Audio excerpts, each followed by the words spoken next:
Today we celebrate the 50th episode. But did you know black and brown people across the world are reconnecting to their roots and redefining their relationships with the land by gardening and farming? And Black Gardener Talk is dedicated to sharing those voices to inspire all people of color and maybe even some that don't look like us to grow by any means necessary. But sometimes we just need our own safe space to talk. Good morning, I'm Kamani Onku, and this is Black Gardener Talk. And my guest today is Jason White. It's gonna be a dope show, y'all. So hold on, Jason is here, y'all. Let me get him. That's Jason. It's a great crisp morning. Heard it's gonna snow in DC this week. What up? Live, going live, going live. Good morning. Good morning. How are you? How you feeling? I'm good. I'm a little hyped today. I had my little green juice with some um, ginger in it, strawberry kale. That's crazy Um, because I don't really eat until 10, 11. So today I'm kind of starting out a little late today. But okay.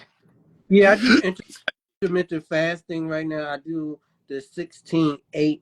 So I fast for 16 mm, hours and then I have a window of eating like for 8. 8 hours. So I'm starting my time like right before we got on. But how are you feeling today? I can't complain. So I normally do intermittent fasting as well, just as a regular routine in my diet. So Mm. that's why I don't really eat breakfast. I guess I do, but not at the traditional time, like at 8 and 9 a.m. Oh, yeah. I'm no I'm normally what it is the technical term is break fasting. So I try to, make sure everything is whatever process before I put something else in it. I mean, especially when you learn that just trying to change habits from the past, like especially dieting habits to kind of help out. I notice a difference in my diet and my body regulating as well. So, in addition to me not eating before 10 or 11, I don't eat past 9 either. Uh, Now, I might slip up a weekend or two, depending if I'm Of getting course. out. I mean, be realistic about it. But most definitely, 10, about 9 o'clock, Yeah. maybe the latest. This is usually when But I I'm like, usually start around 11. I start eating, and that's almost every day. Like you said, cheat days. But I am in a warrior challenge right now, and my buddy Kwame is like really kicking my butt. I'm actually gonna be interviewing him next week live on the air, and we're giving away 2 free memberships to his gym in a couple in the weeks to do this warrior challenge. So it's like boxing and exercising together. Yeah. mm, that's So let's get right into it. I mean, because the people are here. Some people are here. I don't wait for the people to come in the room. They have to watch the replay if they miss out. But folks, if you're out there, it's going to be a dope show. Make sure you got your pen and paper ready to take some notes. But I want to start off every show with what is your first memories of gardening or farming? so Mississippi. Um, when I was a kid, my parents are from the South. They migrated up north in the Great Migration in the 70s. When all black came up north from the South. But yeah, so and it was crazy because it was a repetitious thing for me every summer. I thought every kid went back to the South or had a farm to go to or something of that nature. I realized the impact of what my parents were providing for me had on me to this day. And then also, too, in a social mindset, what I mean? Like, my mother did it for a reason. I grew up in Baltimore, so I didn't really spend my summers in Baltimore. So that eliminated me from being exposed to a lot of stuff that my friends were being exposed to. And, my experiences were completely different. I would come back home after 2 or 3 months away and, talk about all types of stuff I did, horseback riding and, slaughtering pigs and slaughtering goats and getting the eggs out the hen house and all that. And my homeboys them talking about, oh, we just was at the playground all day, all summer. You know? So it exposed me to something that was kind of a therapeutic thing as well too, along with the way of production and not knowing that it was just a customized way of life that had kind of got, I guess, overlooked because of what society has done with industrialism and stuff like that. Okay, cool. I mean, I was one of those ones that went down the south too, but I ain't stayed too long. I was scared of my great grandmother, who was about 90 years old. It seemed like when I used to go down there. I mean, she lived until she was 119. But she also was a pig farmer, so I would enjoy. Now I didn't never eat pig. I have never eaten pig, maybe over 45 years now. So you can tell my age from that. But yeah, she used to raise pigs, and I enjoyed like feeding the pigs all kinds of crazy stuff. But when it was time to go, or I saw my parents leave, I was like, I'm going back to Maryland. And so I end up always going back to Maryland. My siblings would stay down south, but I always would go to my mom and them best friend who was a gardener and a farmer in his backyard. So I would always go there and be babysitted by him, and I kind of watched everything from there. So I still got that like that experience that you had, but it wasn't just down in the south because I was always ready to go. Right. But from going down south, growing up in Baltimore, now you'll consider that agriculture guru. What I, qualifies you I, as an when I saw you agriculture write that, guru? hold up. When I saw you write guru, I was like, yeah, I'm too humble for guru because I don't know everything. Guru is a well-rounded, knowledgeable person of everything. You know what I mean? And I may know a lot, but I don't know everything. And and I humble myself because I learned a lot from some of my farmers. To be honest with you, some techniques that they implement that I probably never was exposed to, or now that I have opportunity to get awareness of it, I share it on a larger scale. Especially because when you're coming from down south, a lot of their practices are naturally organic. You don't even really know it, but you just kind of do it because that's what works and that's what's natural. So coming up north, seeing some of the urban farmers implement a lot of different styles of farming that's like new to me, I embrace it, and I'm like, okay, this is something that I didn't know about. You know what I mean? So that's why I won't say that I'm a guru because I'm not an expert in every area. And I'm still learning. You know what I mean? You still learn. You still get skin in the game. I just, think that I might have had a head start than others. Then, I went to the institution to kind of fine tune it. That's when it was like, oh, this is not like grandma's house. You know what I'm saying? At Tuskegee. Like it was an operation. You went back there, it's laws and policies that's implemented, it's regulations and certifications, it's safety handling. That's one of the biggest things that in the urban space, a lot of my farmers that I work with, I try to educate them on safety piece because you can get put out the game just on a petty safety implication that you just didn't even know about. And it just be like, yo, that's not fair, bro. And, down south, when I was growing up with my grandparents, they wasn't thinking about no damn safety. You know what I'm saying? It was like this would work. We put this horse in the stable like this. We put that cow right here. We separated this one cow because it was unhealthy. Like they knew how to do stuff like that, but it was the way that the government put the regulations on everything is like making it all fine tuned and kind of making it to it's hard to advance. Where I think this is an industry that's like given from God, not man. Yeah. I definitely agree on the safety thing. Just at where I work at now, if we don't put certain things in the wet box when we leave work that day, if we have leftovers from going to a market, we get in trouble. You know what I'm saying? So I definitely get that part. Speak to me about. I mean, I say agriculture guru because I got an email that said, "Yeah, put my name as a guru." You might have forgot about that one. Oh, no, But tell me I exactly, like, how do you fit into this urban farm world, not being a farmer and not being a gardener per se, how do you feel like you fit into this world of the urban farming, and especially because you in the DC, Maryland, VA area? How do you fit into this to our So, world? um, my research recently just let me in with working with beginner farmers or individuals that's getting skin in the game grassroots. So those are the guys that I like to kind of work with. It's more. It makes sense. It's like grooming a kid to learn how to walk and run and things of that nature, because they're easy to be teachable. Um, Sometimes when people have skin in the game, it's kind of harder to work with them, which is fine. I mean, they're exposed, they have experience. That's what you want people to have, so they kind of really grow within their own realm.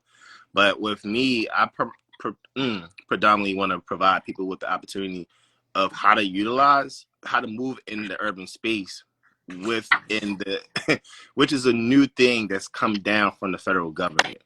Um, it really isn't, because I was going to touch with my grandparents when I stayed with them. They had an agro hood, and I didn't realize that they had an agro hood because of, to me, it was just grandma's house, and folks just pulled up in the yard to buy stuff and went about their business.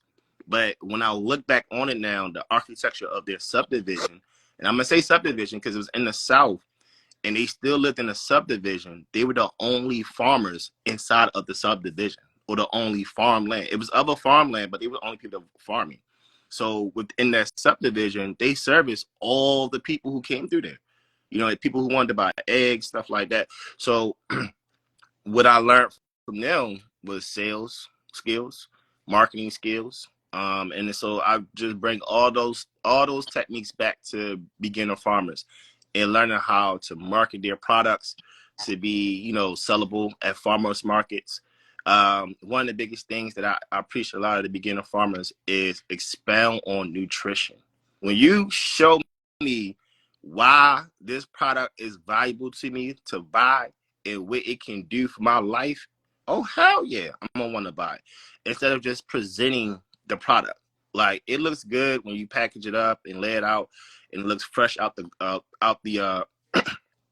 garden or out your row crops, whatever the case where you got it from. But let me know why I'm buying it. So I help them, teach them marketing. I teach them, business on the level of commercial skills. So the way the commercial farmers do business. So cooperative agreements is big, I would think, for beginner farmers, because it helps with their buying power. Real You quick, know, real quick, not to cut you off. I mean, you said beginner farmers, but then you talked about the farmers that's already been doing it for a while. Some of them, I'll tell you, some of them don't know nutrition either. So how can you convince those farmers as well to practice more nutrition? Like I work for a company that put out these nutritional recipe cards like every time we go to a market. And it does change the lives of the people that we serve. We serve people in Ward 8 and Ward 7 here in the district, and those are the really marginalized community. But when I take one of those cards, first I have to say, come get some carrots or whatever. But then they look at me like crazy. I don't want no carrot. But then I show them that recipe card that had all the nutritional value and why they should eat it. Then they change their mind. Then they pick up the card. How can we get the beginner farmers seem like easy to convince, but how do we convince some of those old school farmers who don't know nutrition that's still out there just selling because they think their vegetables look good or their vegetables do look good? How can we convince them? Or how can you convince them? um, implement the what you call 'em, the I'm sorry, I just looked outside and it's snowing. Oh, wow. Yeah, it's hard too. Implement the economical gain of it by teaching them the nutritional piece. So what I mean by that is that you make more money. So if I can tell this farmer, okay, listen, you know about Whole Foods, you know about Moms, you know about Sprouts, all these Lidos, all those guys, right? So if you go in there, these stores, and look at the price points of what they're charging for certain crops, and when they put their value added piece on there, their marketing piece, they'll put organic across the whole produce section where everything's organic. And then if you notice, that section is kind of a little bit more given a little bit more attention to things of that nature. So, but then also too, that section costs more money. So what I try to get these farmers who already have skin in the game is like, hey, you can target a different audience, and you can make money or revenue based off of these individuals if you implement more value added products, if you add the nutritional piece to it. So you already doing this, bro. You already got a volume of 200 plus customers. Why not get another volume of 200 plus customers who just are dedicated to this particular product? So kind of like educating them on how to expand on their portfolio, if that makes sense. You already have a sophisticated portfolio. I can't tell you how to do your show, but if you went ahead and added this over here, that might help out with another lane of audience that where you can kind of make some more money off of. So and at the end of the day, everybody about making money. Oh So yeah. it Do could be a you trial think run for them. do you think it would be beneficial if these farmers who really like go to farmers markets want to get in the grocery store? Do you think it will benefit them to hire a nutritionist to work with them? So depending on the scale of farmer you are and the volume of clientele that you have, I would. It would be a great value added piece. It's just like in the grocery store. When you go to the grocery store and you got those people in there advertising certain, new products and stuff like that, that's their marketing piece, people. So why not have somebody that's a nutritionist or a dietitian at your farmer's market stand, or just have some type of billboard or whatever the case may be, or flyer next to it where you're pointing out the nutritional facts, just like when you go to the grocery store to buy particular products, you had the nutritional facts by it. So like I was saying it to you the other night, when I go to certain farmer markets, I love the presentations of a lot of farmers, but I don't see any farmers telling me, hey, if you eat this, this will help you out here. If you eat that, and it's so crazy because now all of a sudden when you're on social media, you have all these different platforms or pages that's telling you about nutrition. Or did you know if you ate this? And I'm thinking to myself, if some of these urban farmers would just a did you know piece, with some of their crops, then that will kind of expound on their sales and allow people. So and it's all about awareness. If people don't know, they are afraid of it, and when you're afraid of something, you tend to kind of be reserved to it. Like I said about my mom the other day, she's from Mississippi, but she didn't grow up on Swiss chard, so she didn't know how to prepare Swiss chard. And when I told her, I said, my Swiss chard is probably one of the most healthiest green leafy vegetables that you can eat. It has vitamin K in it, vitamin D. I said that start itself lets you know how rich in nutrients the plant is.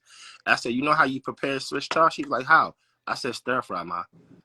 And all of a sudden, so the other night I came to the house, she tried to brag. And it was crazy. You want to try my stir fry? I said, what's in it? She like, oh, I put some of that Swiss chard in it. It was decent. So just the fact of the matter to kind of get her on it, the awareness piece, because that was the disconnect with it. She would not touch it because she didn't know how to prepare it. So, that's another piece. So that's what I mean by like in the grocery store, when they're advertising a new product, you saw that, they had the people in the aisle Oh giving you yeah. samples, but they showing you how to cook it or whatever, a demonstration. So, and a lot of urban farmers do that in itself. But I think the nutritional piece is key, and especially in our community, because we don't know sometimes. And even sometimes as professionals, we still don't know about our nutrition. You know what I mean? Like I got friends that's reaching out to me now and I'm telling them, about, you know, diabetes and how to combat Mm-hmm. it and things that nature. And it's funny because I'm like, yo, this is 40 because I turned 40 this year, and I'm like, I want to talk like this in my 20s. But then that's Of crazy. course It not. should have been though. I Yeah. should have been. I should have been talking like this in my 20s because it probably wouldn't be a talk now in my 40s. So but that's the thing is how to make it contagious to the younger generation. Yeah.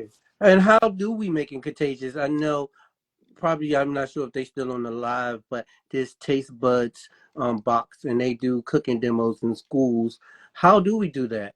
How do we make it contagious for the younger people? I mean, we want fast food all the time. Well, not I, because I'm not young, but you know what I'm saying. Right. So it's like last night I was talking to my mother, and I was explaining to her how her generation, really had more of a healthier option because of the way things were prepared or presented.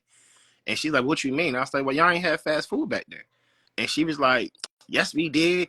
I said, "Ma, y'all did not have McDonald's. You did not have Wendy's. All that stuff did not exist. It came in the 70s and late 60s. You know what I'm saying?" And I said the first McDonald's was like 1952, but it was like a one-stop shop. It wasn't like what it is now. And she was like, "Well, yeah, we had the burger shop." I said, "Ma, that burger was prepared completely different than a burger." I said, "You been to McDonald's?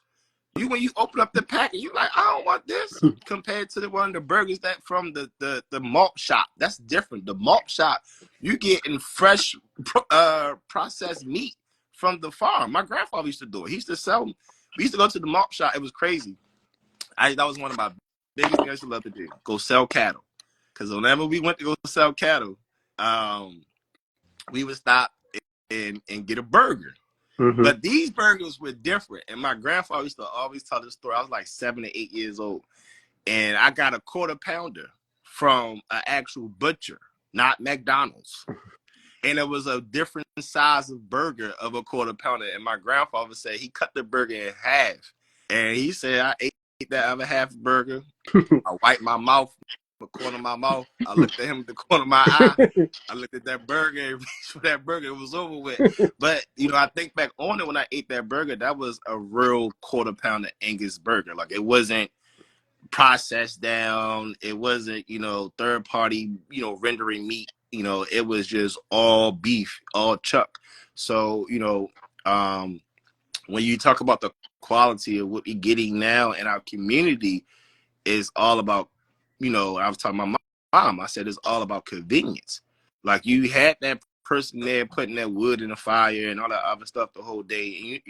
And I said, to be honest with you, you had no other choice. So, that was the only other way of preparing food in that type of way. But now you have all these different machines that allow, process of food to be quicker, but then also too, the quality of it is gone. Real quick, do you believe or do you think when McDonald's first started, do you think they were having more healthier meat? And then it got to a business of where they just had to find a cheaper way to push it out because they were growing and growing and growing. Um, it could have been, I seen the Ray Kroc story, the movie, and I read his book. And what the thing that he's trying to get you to understand is all about real estate, Mm-hmm. you know, about franchising. And when you do franchise, you do lose sense of quality, if that makes sense. Yes. So, you even talk about it's because it's not as you're not going to give it as much attention as you would if you just had one shop. You're all about expansion now and scaling out.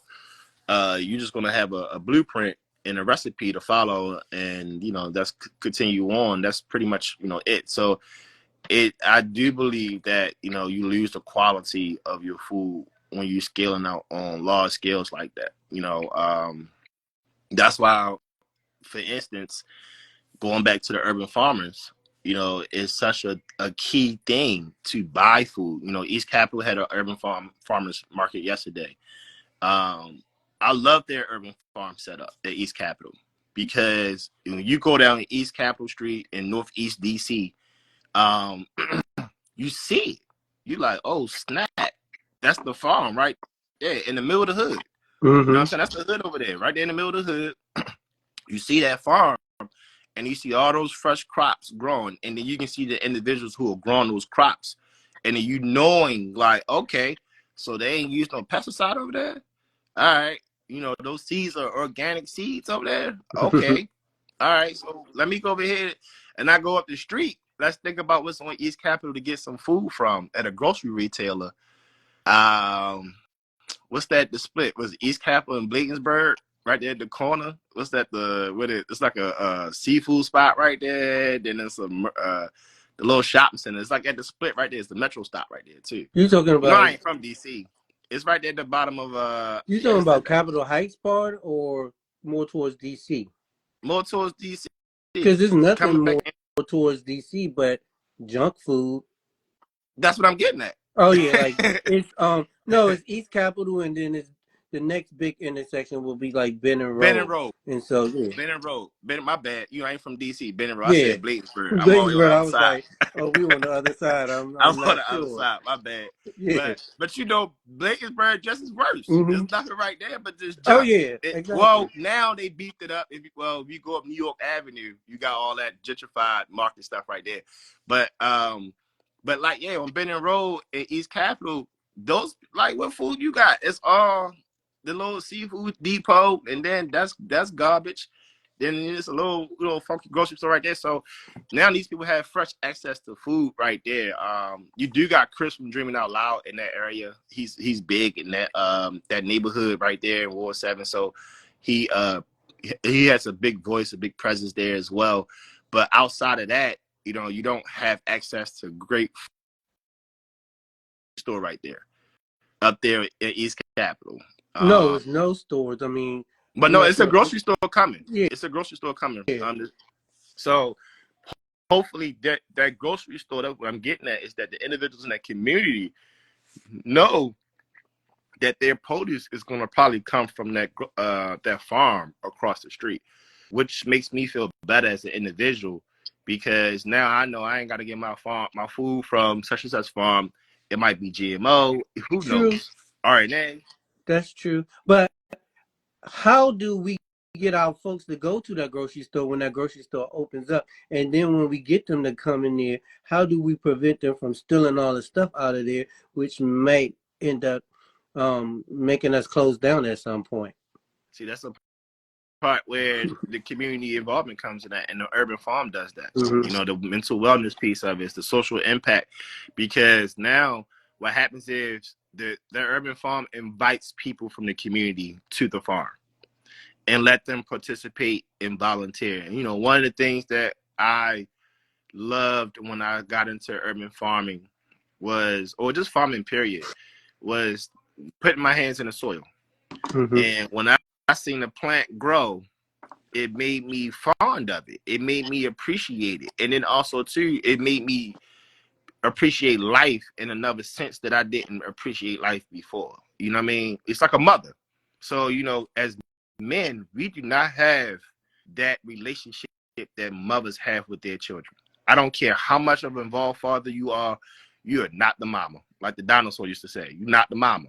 Mm-hmm. And so, but in essence, it makes me appreciate women in life so much more, because when you understand the work that you're putting in with the earth and the soil, and then you know the seed is the child and you help it grow, but then also too, you know, you call it Mother Earth, but then what do you do to the Mother Earth when you grow? You nurture it. You kind of contribute to the process of whatever it is you're trying to produce. So you making sure that it has a great environment. You making sure that it has supplements that it needs as far as nutrients and things of that nature. You making sure that you water it. You making sure that you just provide just affection and love to that and atonement. So I think what happens is if you involve the community in that piece, and then they'll appreciate their product and not want to steal or not want to or want to support. You know what I'm saying? Like you can, it makes somebody in the neighborhood feel good when they say, oh, such and such grew that, bro. All right, let's go buy it because such and such grew it. And then such and such can teach you how to grow it. Now it's come contagious. So I think that's a tactic of trying to prevent looting and everything else that might come I mean, along. that's a good thing. That's one of the things I do at my job that I currently work. We do work with Dreaming Out Loud as a farming partner. And once we get those crops, the folks don't know. You know what I'm saying? They'll be like, these came from right down the street from a black owned farm. You need to support. Take these collard greens, take these carrots. I was like, look, they got a spice. And you can take their own spice and you can spice up your greens with it. And they be like in la la land. I think I think as urban farmers and urban gardeners, I think that's the work that we need to be doing. It's easy to grow the food and grow it organically, but I still think we need to get in spaces and have conferences and community days or whatever, we're inviting the community and we talk about like the nutrition part of it and how you can come out and help grow this food and do food tastings and different things like that. I think we spend a lot of time on, oh, I'm growing this organically, I got these organic seeds, come to my farmers market, it's so beautiful, I'm in the hood, blah blah blah. But what are we doing at those farmer markets when we do have that hood farmers market? Are we really breaking it down, saying come to the community, come see the farm, come help? You know what I'm Yeah, saying? I mean, because you know what, those white farmers ain't doing that. No. They just popped up in the hood with their farmers market and like, oh, all right, y'all can come by because I'm a white farmer and I look like I'm supposed to farm because I'm a white boy with shaggy hair and a flannel shirt on Exactly. with some boots. And that's the uh, thought uh, pattern that we have to change. I mean, I don't want to get too much for me into like black and white, whatever, but that's the perception. I was an educator in school system, and the kids would hardly ever listen to me sometimes unless I was cursing and acting a fool and getting out of my character. But as soon as that white superior walked in that classroom, it was automatic shut off time and like more respect. And I feel like that's what the white farmers do have, that whole anybody can go because oh they think white is right. You know what I'm saying? I think we got to get back to black is right and come support us. And this is how you support and us. You know what I'm saying? also too that old McDonald don't look like you No, and I. And see the thing he didn't. about it is you gotta, and I'm telling you from firsthand experience. Um, Old McDonald does look like you and I because my grandfather was Old McDonald to me. You know what I mean? Like he was a farmer. I watched him farm, and it's funny because some of the stuff that he's doing now, or he did growing up, is starting to become a thing again now.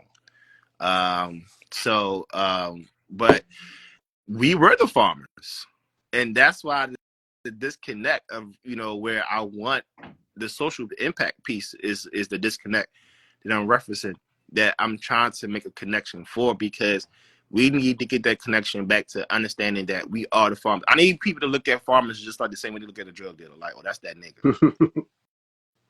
And I'm saying it in a sense because the way that we put that type of individual on the platform in our community is the same way that you should put a farmer on that platform in your community. And the reason why I'm saying is because when you think about a drug dealer, he gonna provide somebody with what they want and what they need, or what they think they need. Where the farmer's providing you what you need, and you just don't think that you want it. So it's the inverse effect of it, and you need to kind of educate individuals to understand, like, the farmer is the drug dealer, to be honest with you, Yeah. because he's providing you with medication that's going to actually not it's going to alleviate the issues, not just remedy them. It's going to alleviate. So there's a difference in those two words. So, when I look for a symptom to be alleviated, I don't want it to come back. I don't Oh, want to I deal with it definitely, again. I'm feeling you on that. It's funny that you say that because I had a chance to do a pilot for a network, and I came in. They said come in with your own concept or whatever, and I wanted it to be called Garden Dope, and I'm telling you, be that dope seller, but selling that good dope to and to better your body. And they was like, I think we need to change it, and I was like, it's gonna be Garden Dope, or it's not gonna be me and Garden Dope doing this production with you. And they let it fly, but and we did the pilot, but it never got picked up. But I also kept that in the back of my brain, and I had my lawyer. I retained the lawyer, and I was like, this is my concept. I'm going to still continue to push this Garden Dope. And so that's what my newsletter is called, the Garden Dope newsletter. But eventually, I'm going to still push that as a pilot and push the, like I'm a drug dealer, but I'm the farm garden dealer.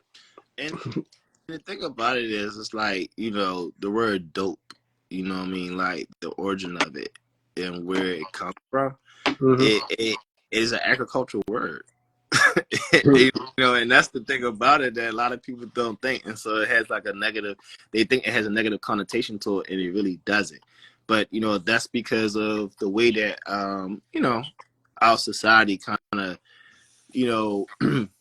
present certain products and things of that nature, especially like with marijuana. Mm-hmm. You know, I think marijuana is the biggest hypocritical drug that our society has put so much impact on, in the sense of that you are putting a policy on it where you want to incriminate individuals and also put a racist tone on it. You know what I mean? So, marijuana was discovered.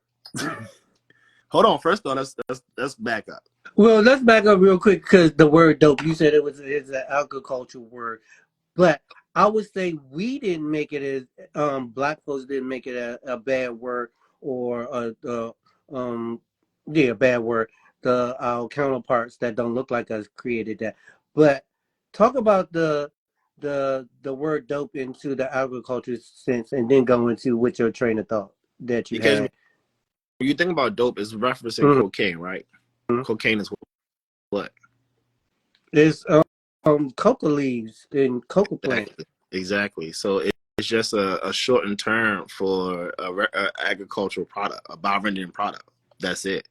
So, what happens is biorendering products were created all the time, and people don't understand that, you know, you may shorten the term of the word just to kind of make it, for marketing, Okay. to make it look like it's more than what it is, or to kind of advertise a new product.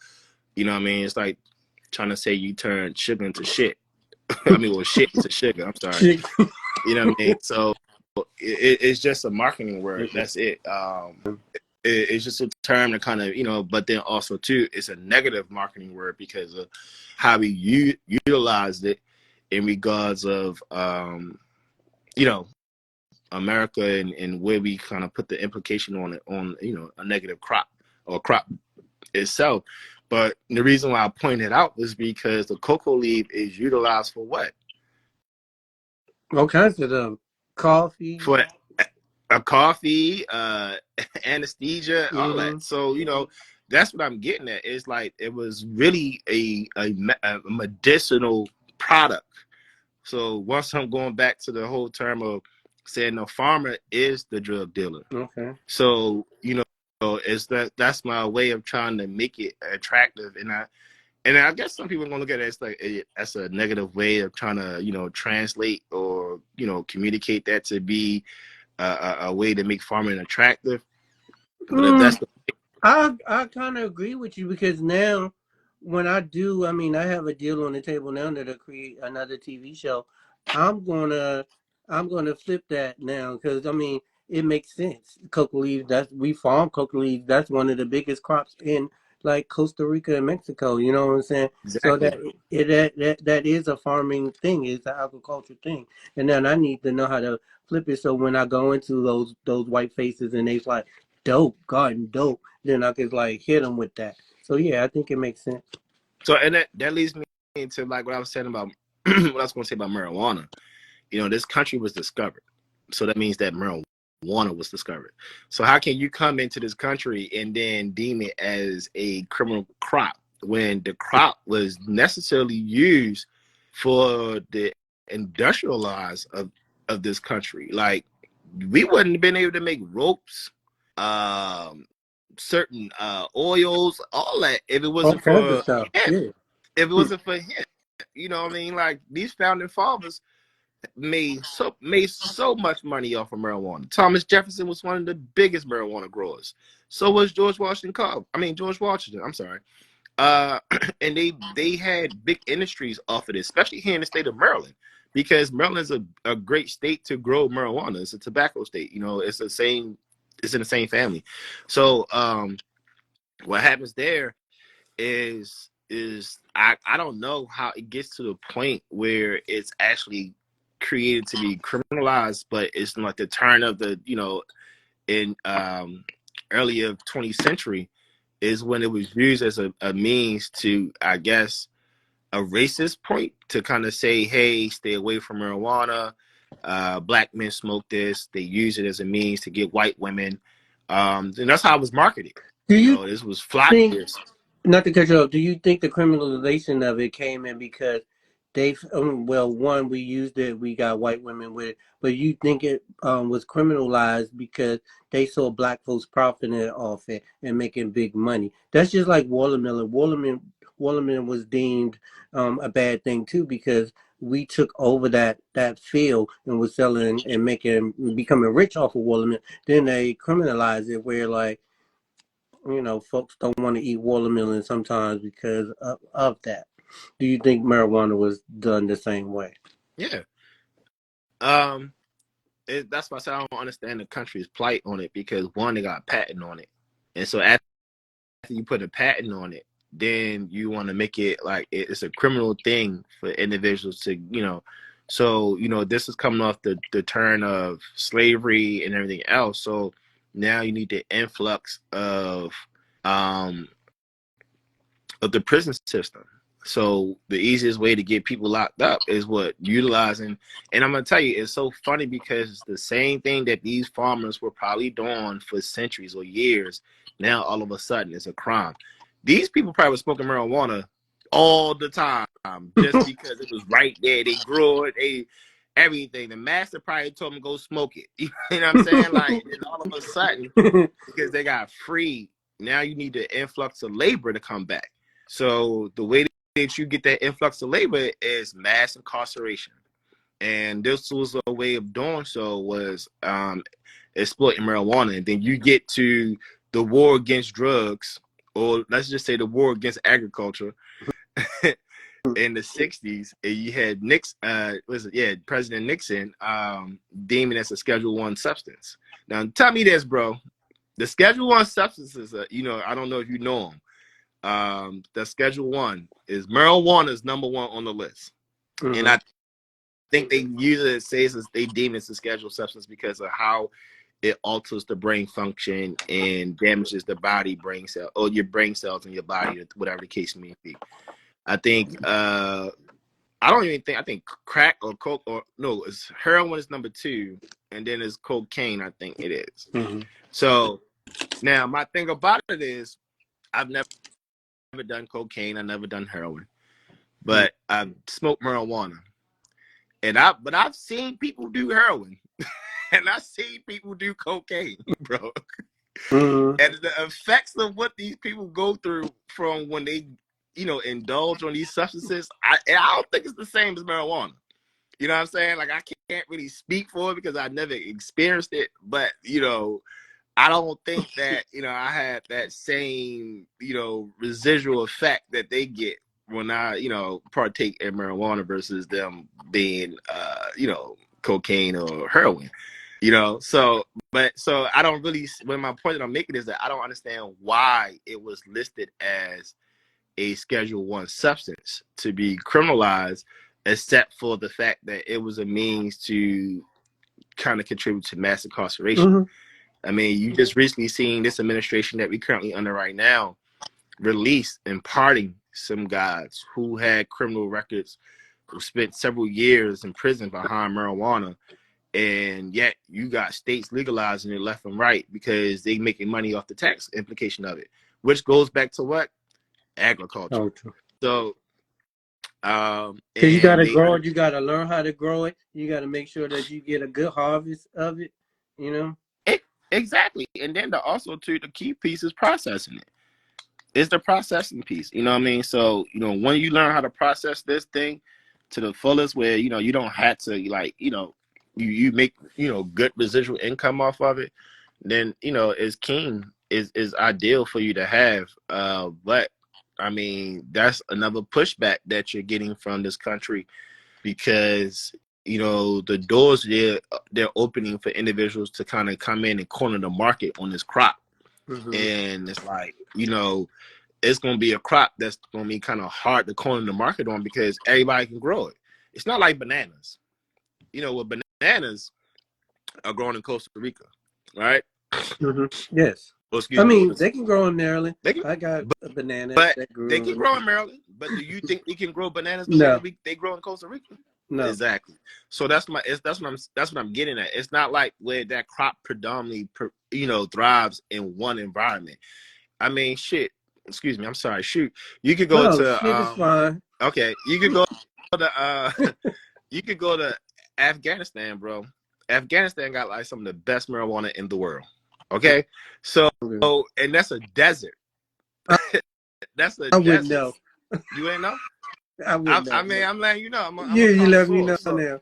I'm a Folks, he letting connoisseur. It us ain't, know. I used to think it was Amsterdam, but it's not. It's Afghanistan. They got the best in the world, bro. I'm trying to tell you, the best. If you want good marijuana, you go to Afghanistan. They got the best.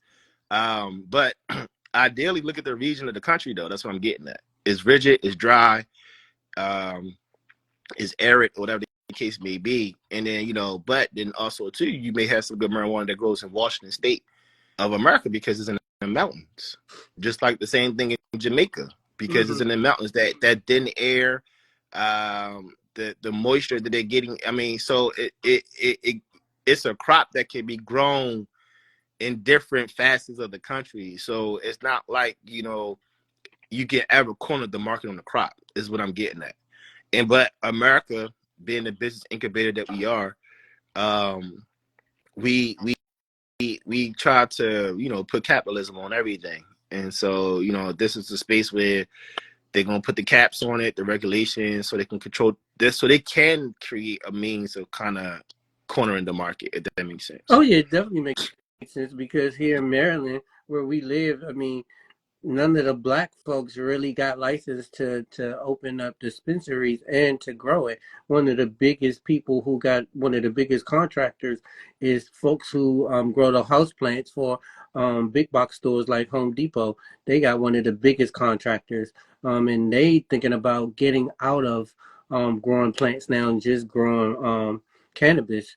So yeah, so they still trying to corner that market, but I mean, there's gonna be that underground um supplier, you know what I'm saying? Yeah. So I mean, it's always gonna be that underground supplier because when you think of the economy, right? And you think of like supply and demand. So a little bit of economy 101. When you talking about a floor or ceiling, right? So a product when it hits the floor that means it's at its lowest value. When it's at the ceiling, it's at the highest value. It means the demand for it, increased. So um, because the expansion of the product and everybody's going to have it, it's going to floor out. So that means that you're going to create a black market for it because everyone's going to have it. So how am I going to make my product to be more appealing to you to buy? And that's where I suggest to a lot of the urban farmers, because when you go to a farmer's market, what differentiates you from the next farmer? Show Mm-hmm. me something. And that goes back to us talking about the marketing piece, about talking about how you need uh, the nutritional piece to come into play, because the nutritional piece will let you kind of see what you're buying and everything else. So let me talk about that earlier. But what can you do to differentiate yourself? So if you can't, you're gonna have a black market. So you're gonna have people underselling each other, cutthroating each other, and stuff like that. So, all right, well, if he gives it to you for 300, I'll give it to you for 200, Sure. type thing. So, you're not gonna be able to get rid of that. So that's just an economical scheme, and so that's where regulation comes in at, and laws and policies. And then that's the criminal side of it, because all right, well, they feel like if you underground it, you're cheating. Mm-hmm. So to make the playing ground fair, then I'm gonna implement rules and regulations to keep individuals from being able to make money backdoor. But I mean, there's always going to be a time for Oh backdoor yeah. I agree revenues. with that. What I was gonna say. Oh, make sure y'all folks, if you're still on March 16th, mark that day. We're gonna have a cannabis grower on, a young lady. It's gonna be Women's History Month, and she's gonna be talking about cannabis the whole time, how she grows it, how she starts it. So March 16th, S. Dot, the gardening hoe, will be on talking about all cannabis. I want to just change ways a little bit. How has this have changed your life since you first started? How have agriculture, business, or gardening and helping farmers changed you since you first started? It gave me like a passion to kind of be consistent about, or purpose, something to kind of get up every day to want to do. Um, where, you get exhausted of certain, curriculums or, routines. So farming isn't, and, it's a different adventure every day based off of what I'm doing and what I'm being exposed to. So, that's And contribute. what does a daily life look like for you now? Like working.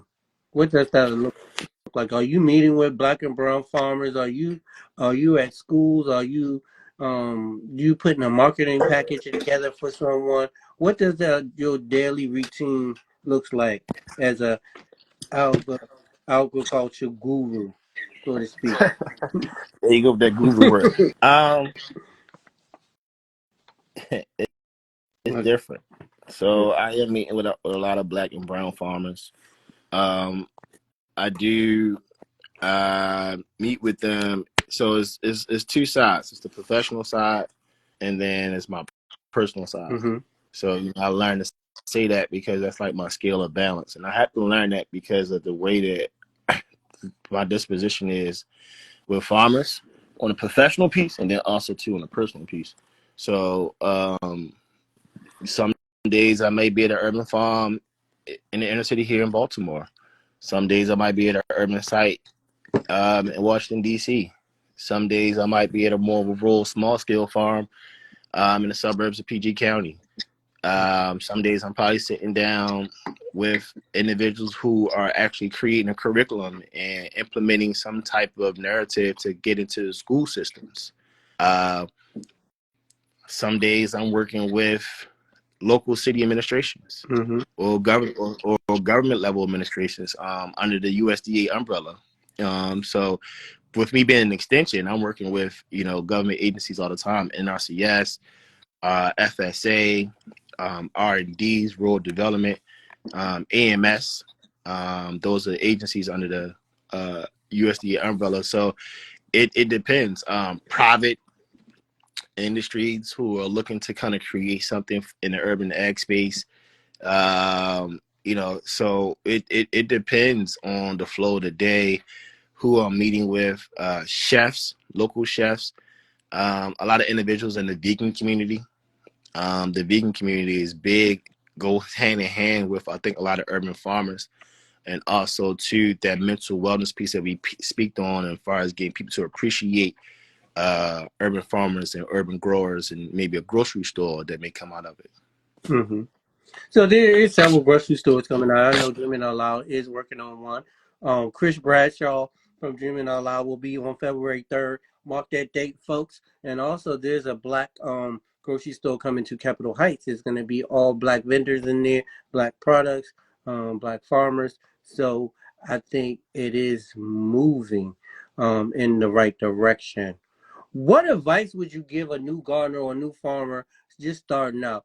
Now that you kind of like been in the game for a minute, what advice would you give a new gardener or farmer who wants to be open a grocery store at some point? They want to open a grocery store, or just wants to Maybe have. wanted to open a grocery store at some point, not necessarily now, but say they want to start now. They knew they into farming. They're a gardener, and now they want to move from gardener to farmer, and then eventually want to open a grocery store to escape farmers market. What advice would you give somebody? Um, Remain optimistic because and the reason I say that is that a lot of individuals that I meet, um, they romanticize urban farming. So, and it's just like anything in life.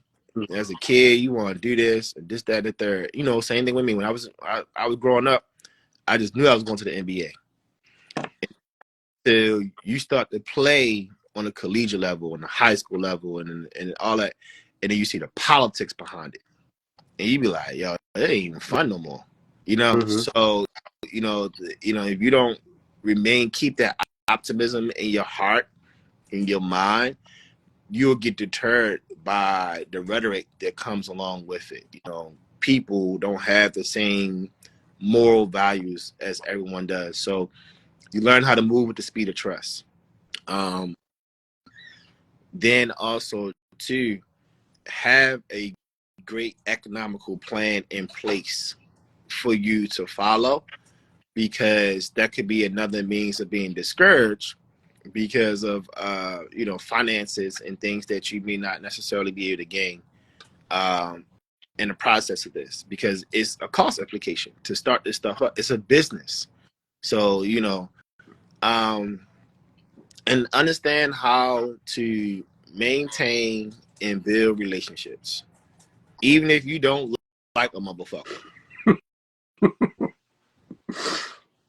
because the whole goal of it is to do what? To eliminate the narrative of a food apartheid, to introduce people to healthy nutritional values, to get people to have access to it. So, a lot of times you just got to learn how to put aside your personal gripes for the bigger picture. Oh, and I agree with that so much. I mean, that's where I'm at in my journey into this space in this world is really like looking at the bigger picture. Okay, yeah, this person and I don't get along, or they hate me for some reason because I don't know why. But let me look at the bigger picture. And I'm glad you said that. I think I'm going to pull that clip and push that clip out because I think people need to hear that. There's a bigger picture, and I don't think we should be fighting who got the best vegetables, who got the best farm, Everybody going or who got the best, the same shit. yeah, who Everybody's got the going the most same shit. followers, who got whatever, you know what I'm saying? It's the bigger picture at the end of the day. I mean, I clearly have goals that I've set, and I'm meeting my goals, and I'm bypassing all the haters, so to speak.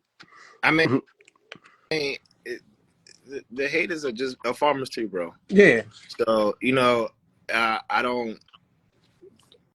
A lot of times I overlook the whole personal thing. I ain't gonna lie, I get upset. I'm human, so I get bothered. I get upset, but then you look past the issue, the little small minute issue, and look at the bigger scale of this. It's like, yo, I'm trying to feed people around the way.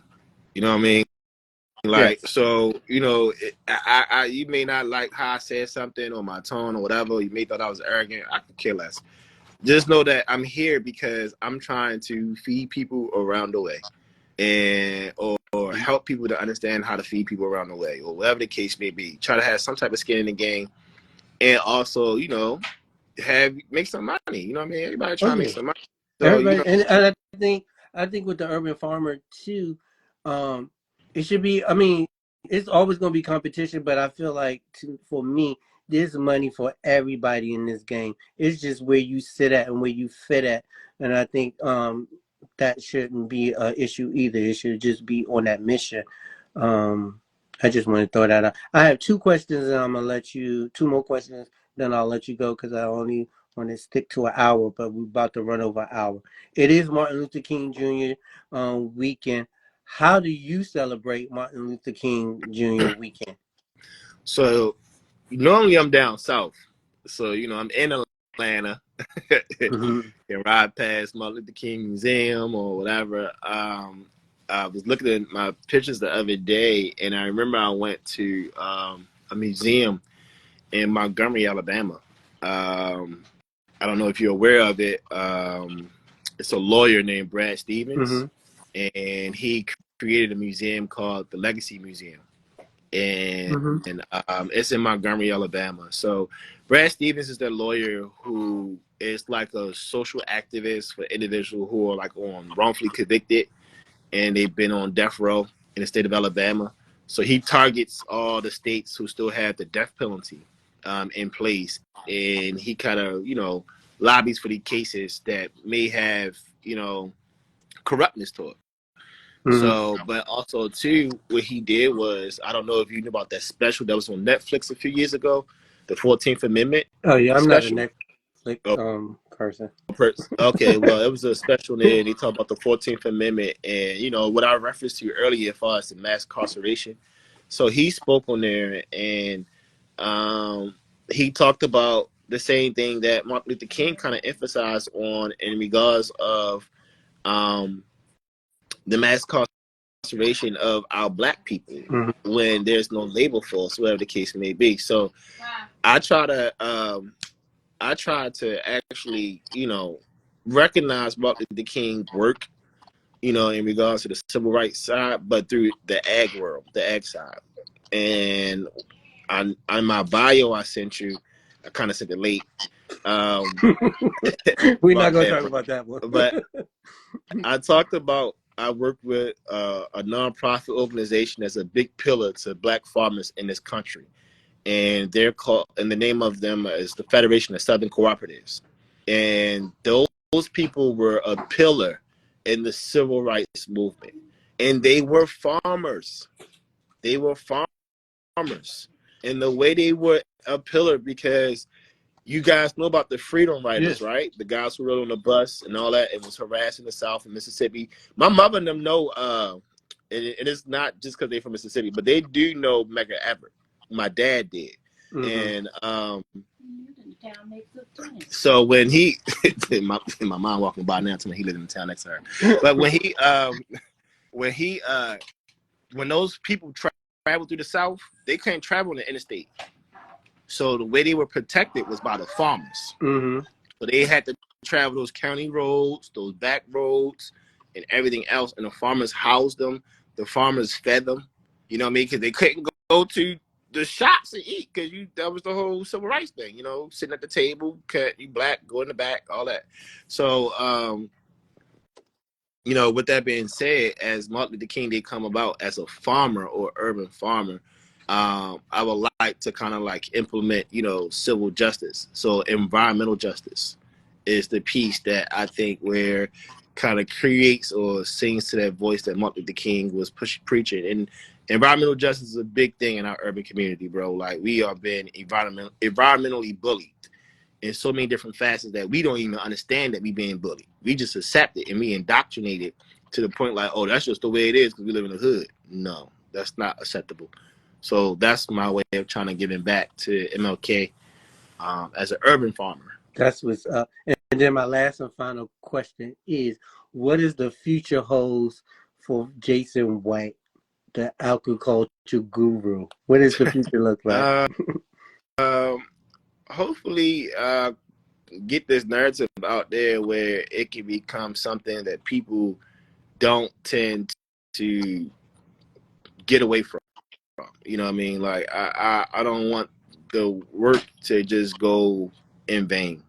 I wanted to kind of leave a mark, leave a legacy, be a trailblazer in the sense of helping individuals understand, things that they couldn't understand before, and then also to make it where so they can pass it along to the next person. So the same way I had that joy of talking about those trips to Mississippi is the same way I want an inner city kid to have the joy of saying, yo, I went to the farm around the corner from my house and said I went to the corner store. That I get that's it. a whole different impactful piece mentally, I think. Oh So yeah, I definitely get it. I mean, that's one of the things um, that I'm doing with my youth program, Melanated Earthlings Explorers. And this year, I'm definitely gonna look into taking them to a farm that's still here in Maryland, but a little ways out where they can say they traveled somewhere, and then they can tend to the chickens and the goats and the cows, and seeing the whole process happen, and as well as fishing as well. That's what I'm gonna try to do this year. Um, any yo, else? but Any so else? really quick, Go ahead. I want to throw out there I do I'm on the advisory board for the Smithsonian. They have a piece where they're doing urban forestry or urban ecology here in Baltimore. Okay. So it's an internship that's geared for high school students here in Baltimore, 9th to 12th grade. They will receive a stipend of $1,000. And it's going to be a forest school where we're bringing the spiritual world and forestry to kind of together. So we're going to have some faith leaders throughout the city participate and implement the environmental science to religion or spirituality, but then also to give these kids opportunity to do actual data collection in the city of Baltimore through some of our parks, be able to do tree identification, species identification, weed identification, to kind of understand their environment, and then also to the impact of where they live at. So, kind of bridging that gap. It's like, and the bridge is real short because it's right there in your neighborhood. That's what's up. I love that. Send me that information so I can get that out to the people. I know some young people out in Baltimore. Also, I want to put something on the radar for folks. I'm doing a Black Woman in Agriculture event at the East Capitol Urban Farm with Chef Marley on March 23rd. So put that on your radar. It's coming. The information is going to be out there soon, but it's going to be a panel discussion. It's going to be all women vendors. There's also going to be a segment where the brothers can get in there and show off what they're doing. That's the Brotherhood Garden Club, and they'll be able to show some stuff like that. Major, the ganja farmer, he will be leading that up with me, as well as some other great things going on there. March 23rd. Look out for that. But Jason, I really thank you for joining me this morning.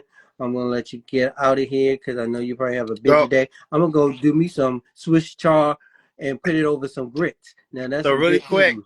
I want people to kind of show up to. I'm glad you mentioned East Capitol. So East Capitol does host farmers markets every other Saturday. They just had a big farmers market event yesterday. So a lot of urban farmers I do work with are at the East Capitol site. So Chef Marley, Major, Ganja Farmer, Shauna, Big Farmer. All those good folks over there at the East Capitol Urban Farm. I'm shouting out my Derwin people. was out So, there. all y'all got to go through, holler at them. And then in Baltimore, You you have froze up a Farmer Tippy. little bit. You Huh? froze up, but you Oh, did freeze up. But I mentioned some of the other folks that was out there. okay. The soup farmer that was out there. Yeah, Tammy. Derlin. I I don't know. work with Derlin. We're doing some beekeeping stuff this summer, Okay. so make sure you tune in and check that out. But yeah, let's continue this conversation offline at some point and talk more and build more. Like I said, I want to let you get out of here. Always live your life healthy, free from negativity, and as always, Black people, we gotta stay dope. All right, Stay dope.